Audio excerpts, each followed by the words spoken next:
சொர்க்கம் என்பது நமக்கு, சொர்க்கம் என்பது நமக்கு சுத்தம் உள்ள வீடுதான், சுத்தம் உள்ள வீடுதான்.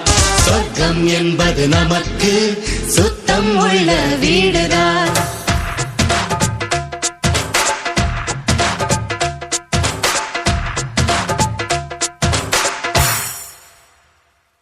சொர்க்கம் என்பது நமக்கு சுத்தம் உள்ள வீடுதான். சுத்தம் என்பதை மறந்தால் நாடும் குப்பை மேடுதான். நிலாவும் நிலாவில் வெள்ளை அடிக்கலாம், எங்கேயும் எப்போதும் சுத்தப்படுத்தலாம். சொர்க்கம் என்பது நமக்கு சுத்தம் உள்ள வீடுதான். சுத்தம் என்பதை மறந்தால் நாடும் குப்பை மேடுதான்.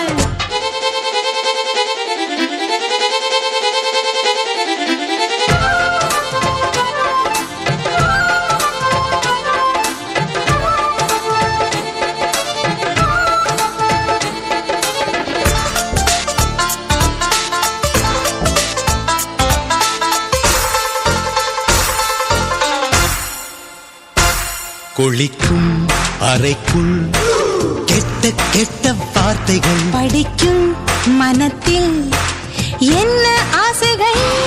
இதற்கா இதற்கா கல்வி கற்கும் சாலைகள், எதற்கோ எதற்கோ இந்த வேலைகள்.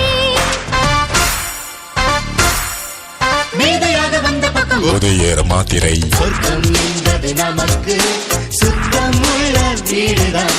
சுத்தம் என்பதை மறந்தால் நாடும் குப்பை மேடுதான்.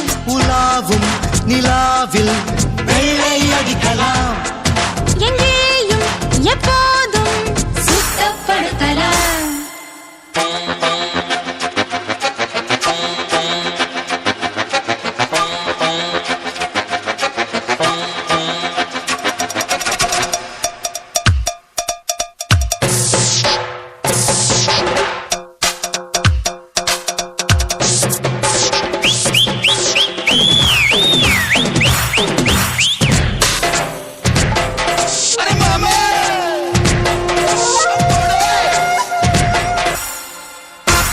படிக்கும் படிப்பு நல்ல பண்பை ஊட்டலாம். ஒழுங்காய் நடக்கும் பாதை காட்டலாம். உனக்கும் எனக்கும் ஆடு மாடு தேவல. உனைப் போல் என்னைப் போல் கெட்டு போக நல்ல வார்த்தை கூட இப்போ கெட்ட வார்த்தையானது. சொர்க்கம் என்பது நமக்கு சுத்தம் உள்ள வீடுதான். சுத்தம் என்பதை மறந்தால் நாடும் குப்பை மேடுதான். சொர்க்கம் என்பது நமக்கு சுத்தம் உள்ள வீடுதான். சுத்தம் என்பதை மறந்தால்